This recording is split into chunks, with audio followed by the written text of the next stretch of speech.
Welcome back to the final reading of Remember, Be Here Now. This will be part 9 of the series and the last one. I want to thank you for joining me throughout the reading. And before we begin, we do have some guests in the house, and one of the guests is a bird. You might hear him chirping, and I do apologize if it breaks the concentration or flow.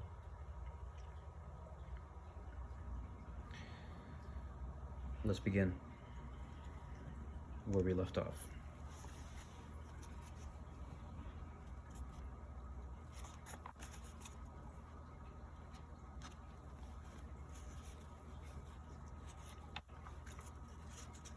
Feel free to take screenshots and pause the video at any moment.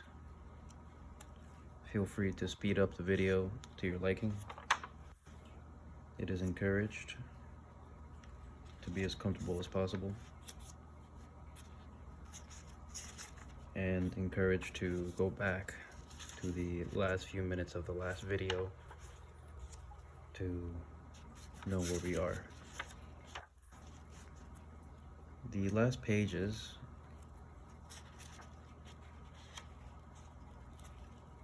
are very straightforward and will not need much of my interpretation. Let's begin. I do apologize if my fingers get in the way. I just want to make sure everything is in view. Okay.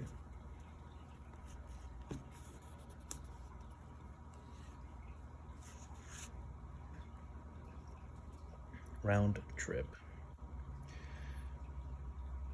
Mind creates matter.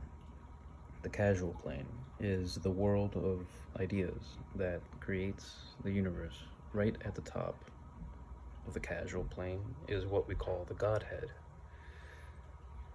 It's the first place into the universe of form.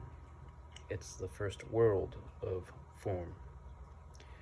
It's the place where the mind, that is God, manifested into the universe his thought, manifested into all the lower levels of the causal plane, all the astral planes and the physical plane.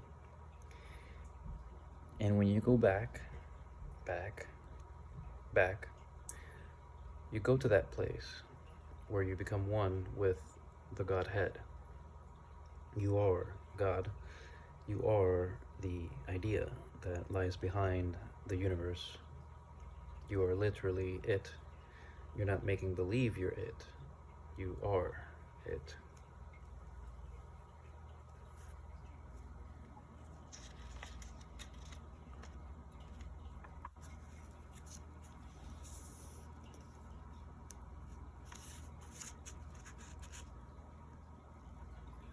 And the funny thing is, you're still not finished.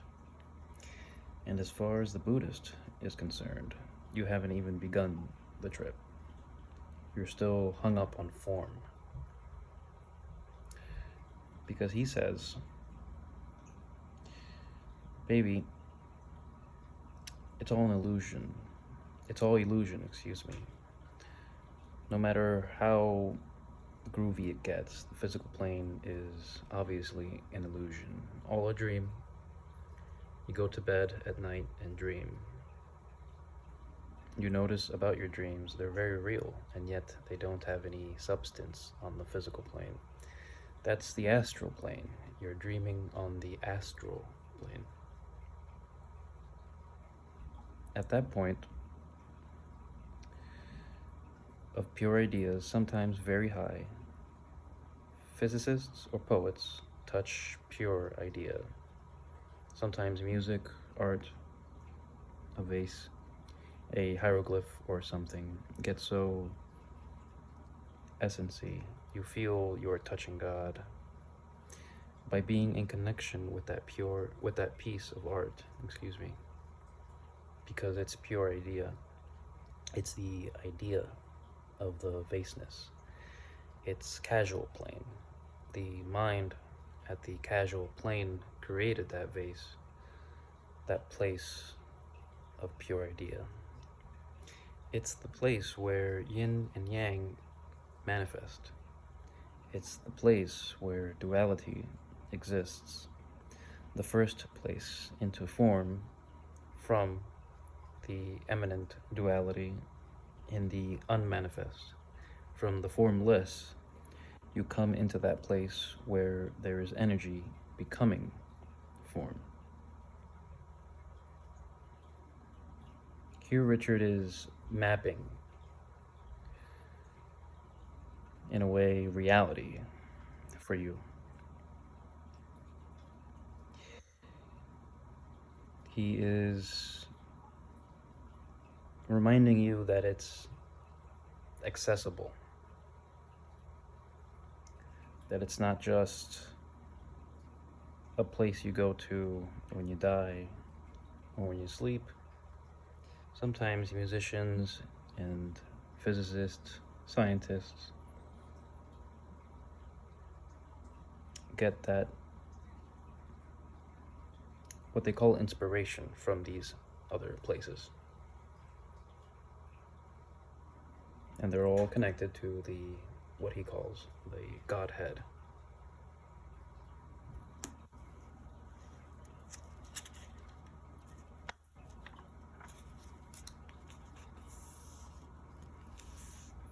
In order to become a fully realized being, you must delight in the exquisiteness at every single level. You must take joy in your maleness or femaleness at the same moment that you realize that you are both male and female. It's that far out. But then you go through the final door and you go from form into formless, into the void, into the beyond, the beyond. When you have crossed the ocean of samskara, the ocean of illusion, the ocean of attachment, call it what you will, it's the same ocean. When you have crossed through all form, you enter the state of formlessness. It is eternally quiet. It is eternally quiet. It never was.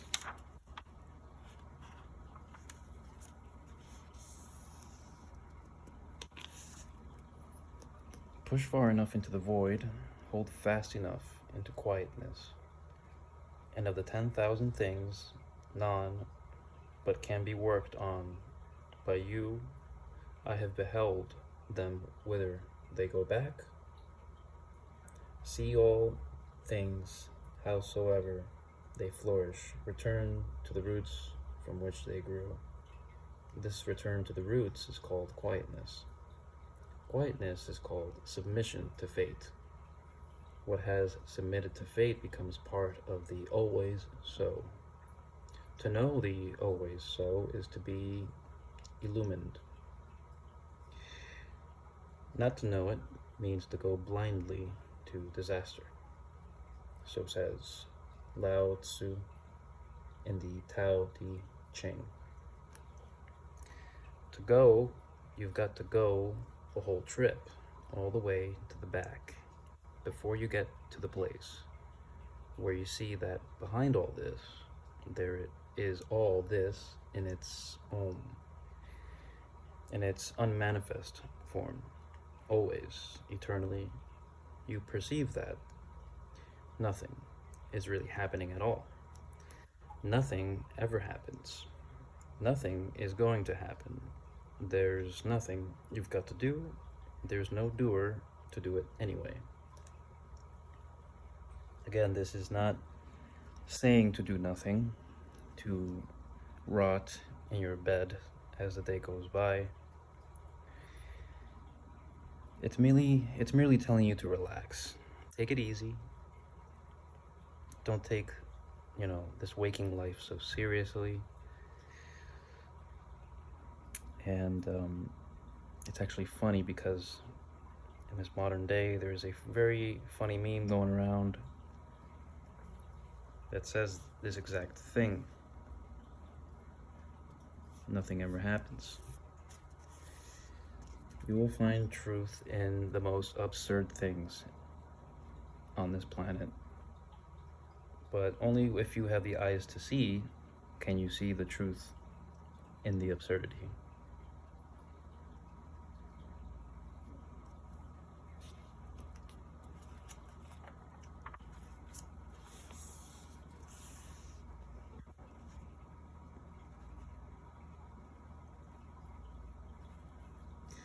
And then you're in the void. And then the Buddha, nature, sees there are many beings, whose veils are very thin, and you can come back and teach them through your being. That's the Bodhisattva role. Because you finally understand that, though it is all illusion, it never was and never will be. At every level at which you exist, you're part of everybody else, because it's all one being, really. That's the Bodhisattva problem. So, what happens is, you go all the way out, and then you come back to here. Excuse me for the camera. He who clings to the void and neglects compassion does not reach the highest stage. But he who practices only compassion does not gain release from the toils of existence. He, however,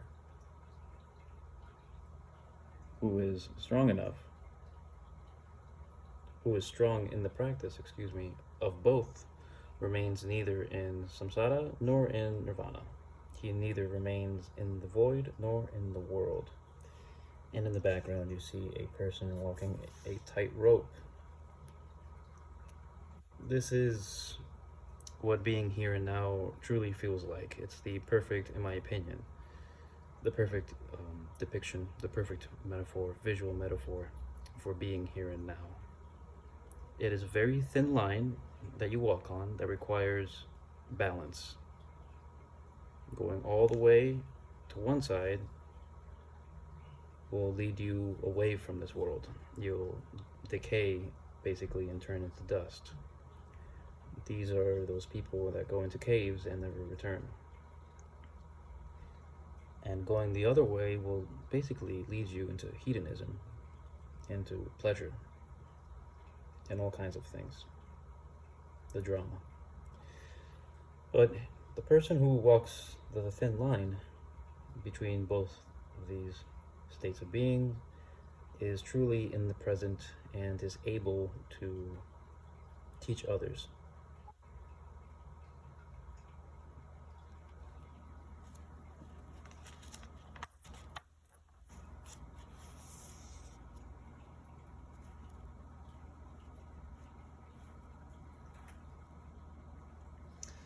The final place that the game leads to is where you live consciously in all of it, which is in nothing.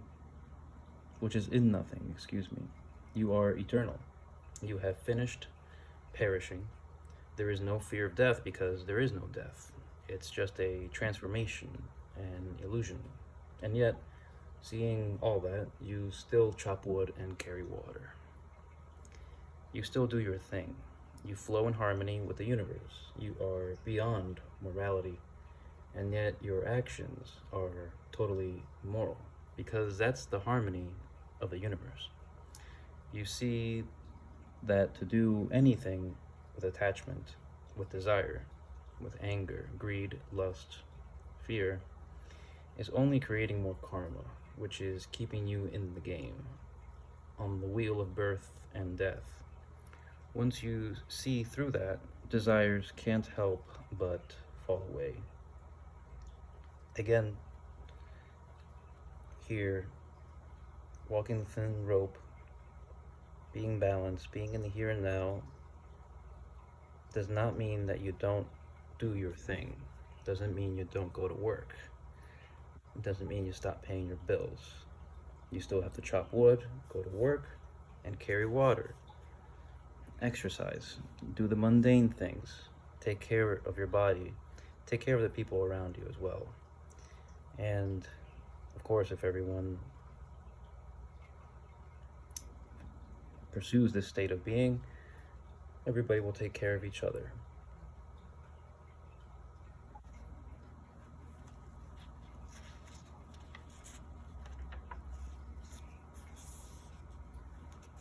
Watch it. But at first, when you see, you want to run down the streets shouting, spreading the good news. Run down the aisles of the churches yelling, listen to those words you're singing. It's really here. They're all true. You're singing about it all. Just like the book says. Don't be psychotic. Watch it. Watch it. This here, he's talking about the very early stages of the journey where you get glimpses of this here and now, and you just want to tell every single person. And it gets to the point where you do become a little psychotic, and you kind of lose your sense of boundaries. And here he's just telling you to watch it. Be careful. It's okay. Everyone has their own rate of learning the truth, of learning the journey to the truth that we will truly never know, because it's endless. It's an endless journey. So just take it easy, man, and you don't need to go shouting down the aisles and interrupting mass. You don't need to be a fanatic and prevent people from what they're doing. Just be here in the now, focus on that, help yourself, help others, but don't force help, don't force anything. That's what this is saying.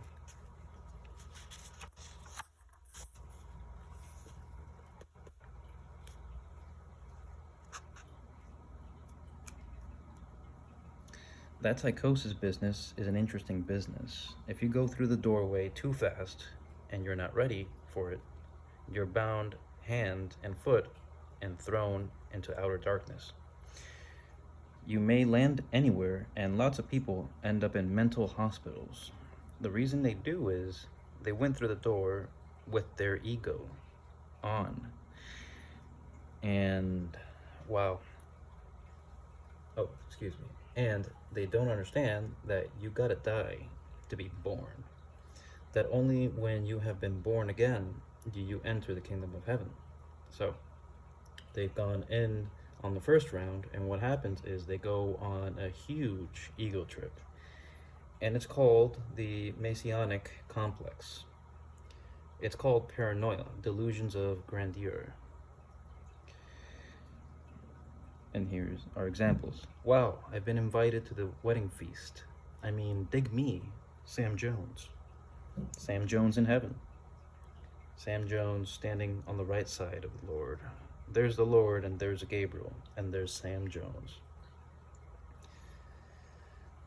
A funny example here. I don't know why he uses the word Sam Jones, the name Sam Jones, but it's an example of going into that inner place with your ego and coming back with an even bigger ego, thinking that you're some kind of messiah, when in reality we're all messiahs. Again, feel free to comment, leave your comments, and we can talk about it. So be careful, walk the thin rope, stay balanced. Don't force yourself, and especially don't force others onto any journey.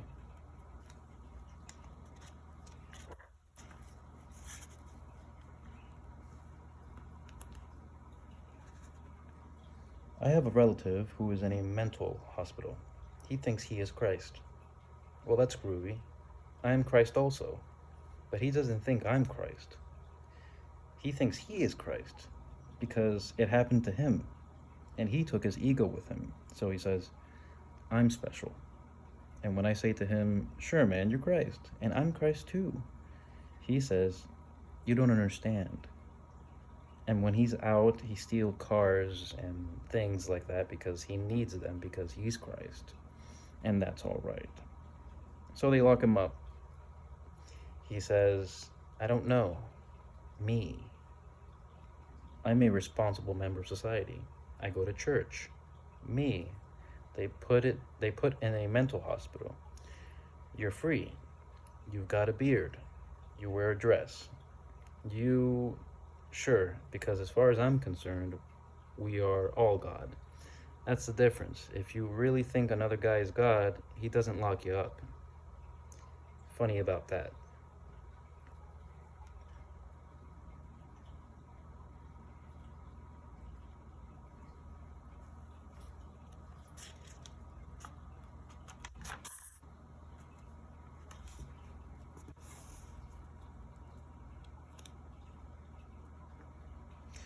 You've got to be really pure.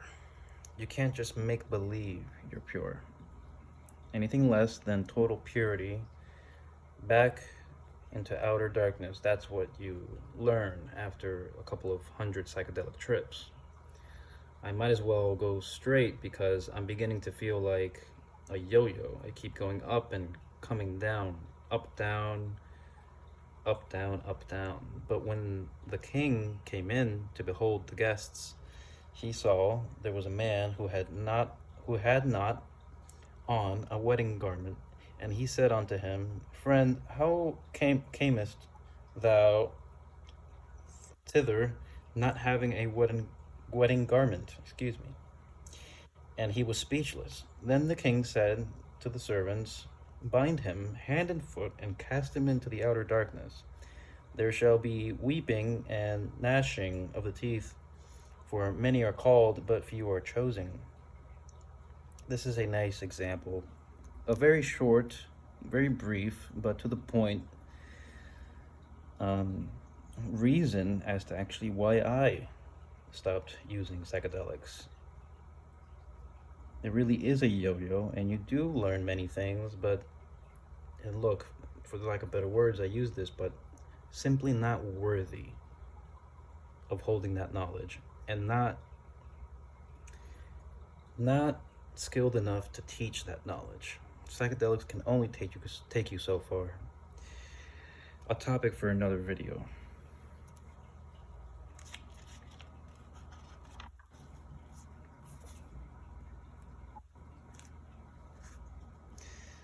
As long as there is an up, down in your head, outer darkness. As long as you're in the world of yin yang, outer darkness. It takes a lot of purification. Purification of what? Purification of thought. Purification of body. Freedom from attachment. And after a long time of going up and down without understanding why I was going up and down or how to stop it, slowly, it dawned on me. Now, why did I keep trying? The answer is very simple, and almost all of you know the answer already. The answer is, once the seed has been planted, once you have been born again, you don't have a choice.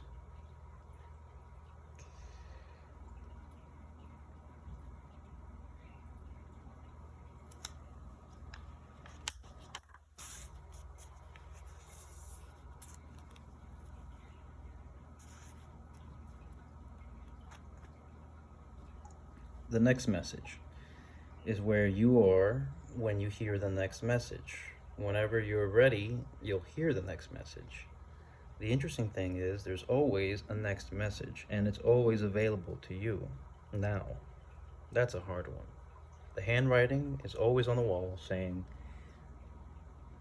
Magic Theater for madmen only. Price of admission, your mind. Always there. Question is, can you see it? The answer is always in front of us. There's no need to constantly go up and down in constant search Just realize and go back into the heart cave, relax, meditate however you want to meditate, and see the writing on the wall. For the writing is on all walls and all things, all breath, all skies, all nights. But you must have the eyes to see it. And we all do.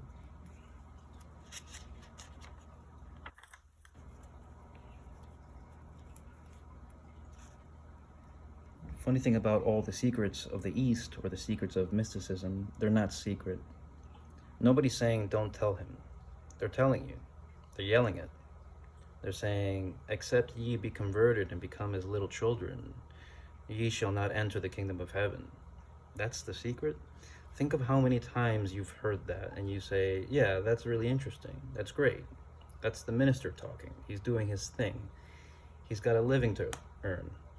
He's a good guy. The secret is a secret to you because of where your head is at. Your receiving mechanism isn't tuned for that particular frequency.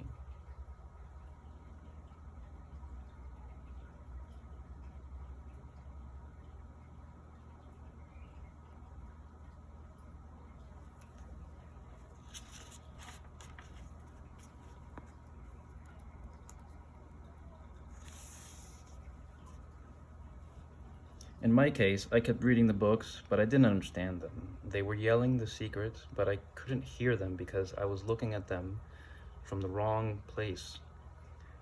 That was my problem, and I couldn't get my head into the right place. I still wanted to know. I knew, see? I was still Western rational man.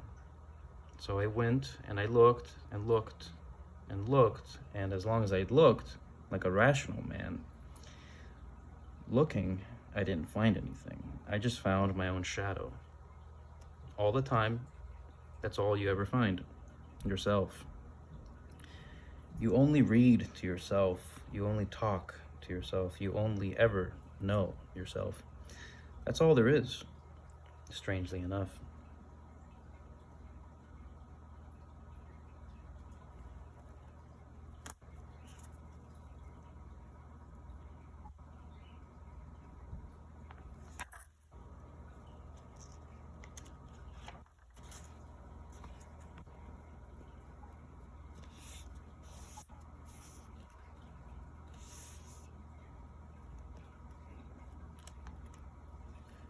I saw that my whole game didn't work. It gave me all the rewards that seemed to be offered, but it didn't work. There was a place in me that knew it wasn't working. I knew there was something else, but I couldn't get to it, excuse me. At that point, I gave up, and then I was ready for the next message. When I went through the doorway, I thought, wow, it isn't like I thought at all. I mean, if I'm going to spend my life manipulating this puny ego through a set of power games and sensual gratification, what's the payoff? The end is that it's going to end anyway, because it's all in time. And suddenly, I dig who I am at that moment when I'm stoned, high. I am out of time. I am out of space. But boy, does it feel valid. Does it feel real? It feels like the first real thing that's ever happened to me. Everything else had a certain hustle-like quality to it, except my suffering.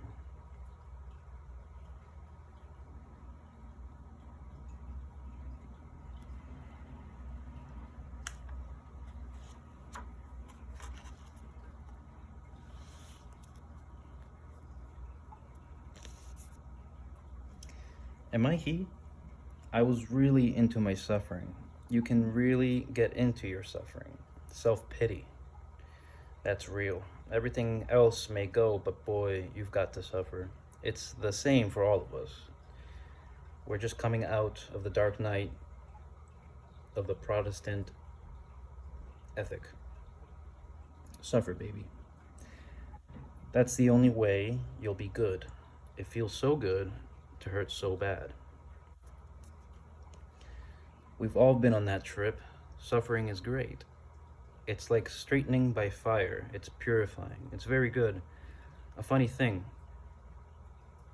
but want another paradox? This trip requires total suffering. But it's got to be suffering that is no suffering. You've got to go the whole suffering trip, but you can't be the guy who is suffering. Again, more paradoxes. Always follow the paradoxes, they are breadcrumbs.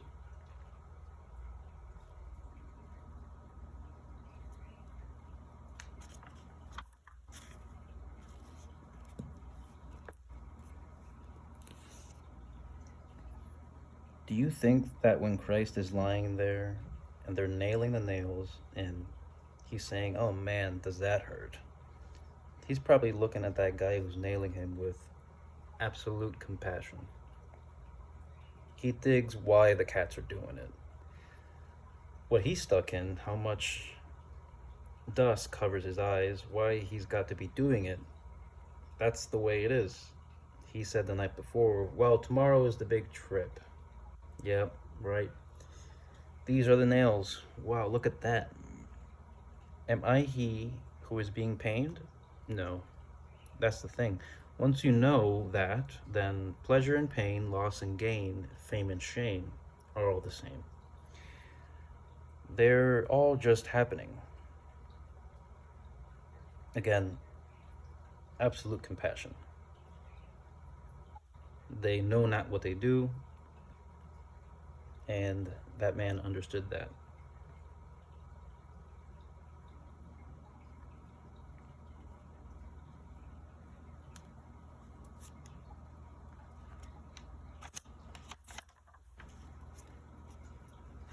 You're standing on a bridge, watching yourself go by.